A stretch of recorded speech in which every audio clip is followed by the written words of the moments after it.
derniers développements aux États-Unis, bien sûr. Nous allons vivre 115 minutes utiles et importantes. Bonjour à toutes et à tous. Bonjour Audrey Ludens. Bonjour Christophe Deborsu. C'est tout de suite, c'est tous ensemble. C'est pas tous les jours dimanche.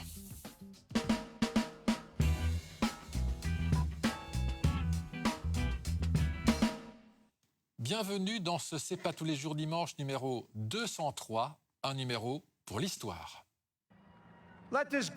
Cette époque sombre de diabolisation en Amérique doit commencer à s'arrêter, ici et maintenant. Dès le mois de janvier, le président des États-Unis ne s'appellera plus Donald, mais bien Joe Biden. 78 ans dans quelques jours, il est né le 20 novembre 1942.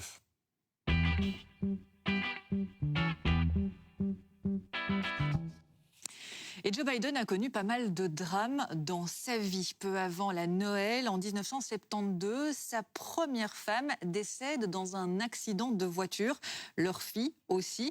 Heureusement, leurs deux fils ont survécu, mais l'un d'entre eux décède en 2015, à l'âge de 46 ans seulement.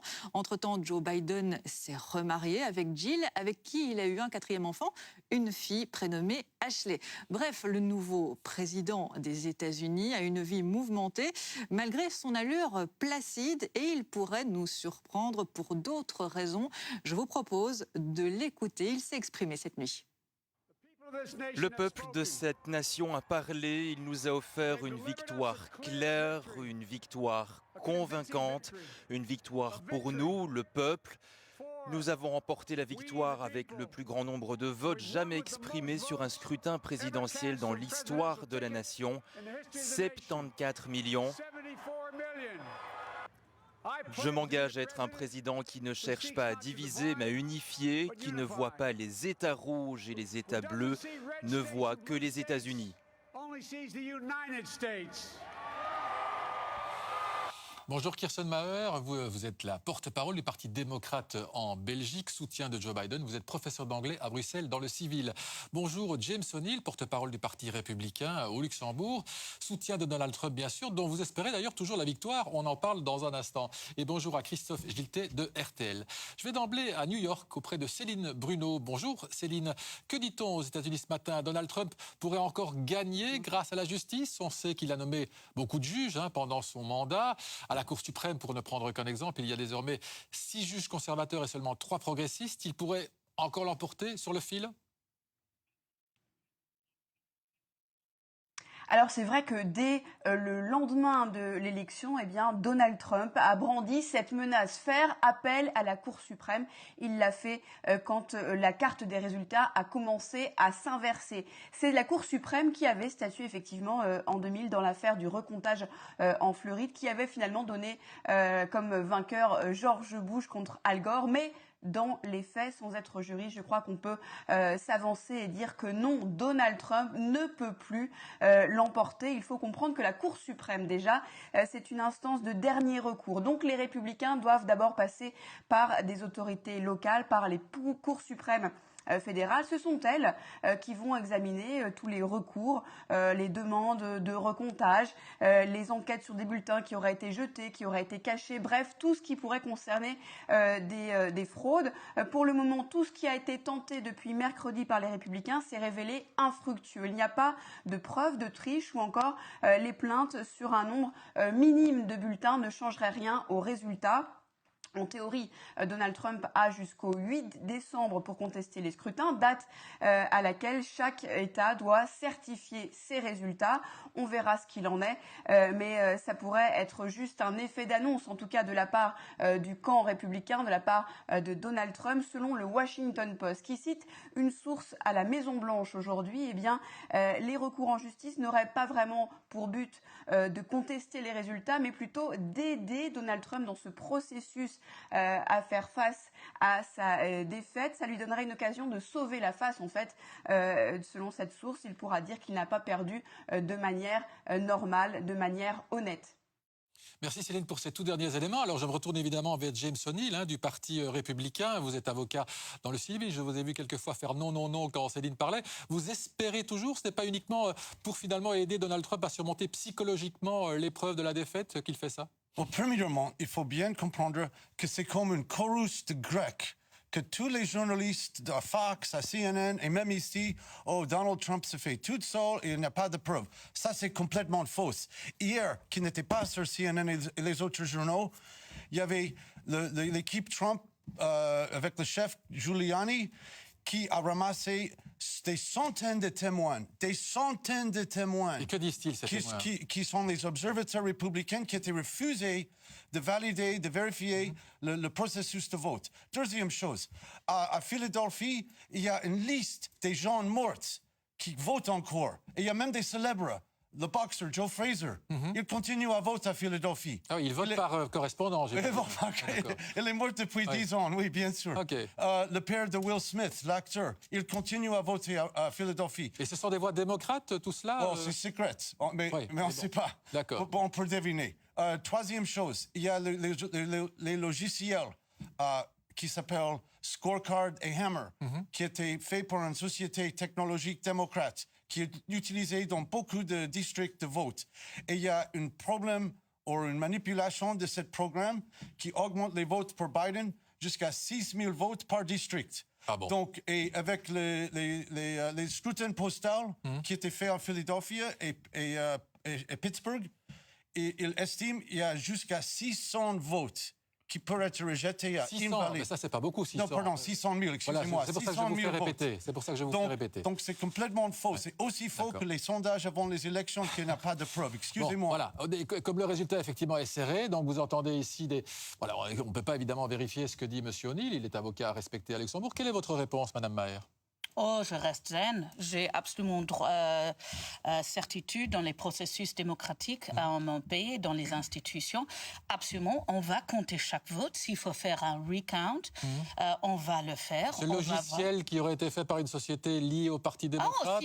S'ils ont triché avec ça. Mais bien sûr qu'on va faire des démarches. On va s'impliquer là-dedans. On va chercher la vérité jusqu'au fin.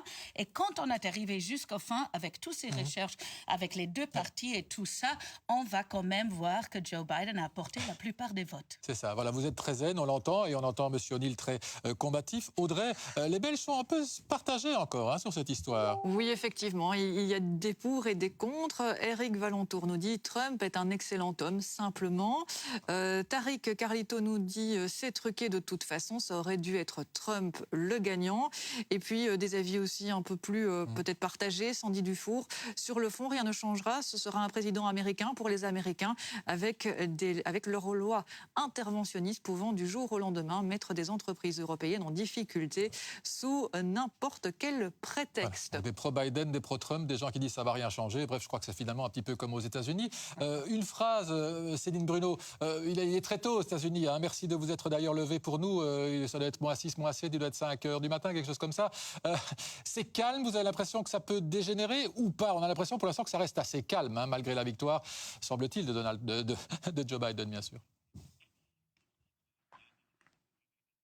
Oui, pour le moment, il n'y a pas eu ces émeutes auxquelles on se préparait. En tout cas, certaines grandes villes du pays se préparaient. Ici, à New York, par exemple, 2 jours avant le 3 novembre, avant le jour de l'élection, eh bien, les grands magasins de la 5e avenue se barricadaient derrière des planches de bois. Pareil dans le quartier de Soho. Et c'était la même chose à Washington, à Los Angeles, à Seattle. Il n'y a pas eu donc ces émeutes qu'on redoutait, tout simplement parce que peut-être c'est la victoire de Joe Biden et on redoutait surtout des émeutes de la part de démocrates qui auraient été déçus d'une annonce de la victoire de Donald Trump. En tout cas, pour le moment, rien à signaler. L'hélicoptère du NYPD continue à survoler en ce moment la ville de New York, mais sans dommage. En tout cas, la fête, c'était plutôt la fête hier soir et jusqu'à une grande partie de la nuit avec des feux d'artifice ici à New York pour célébrer la victoire annoncée de Joe Biden. Les gens sont spontanément descendus dans la rue et c'est vrai que c'était une ambiance de fête qu'on voit rarement ici et surtout depuis le début de l'épidémie de Covid.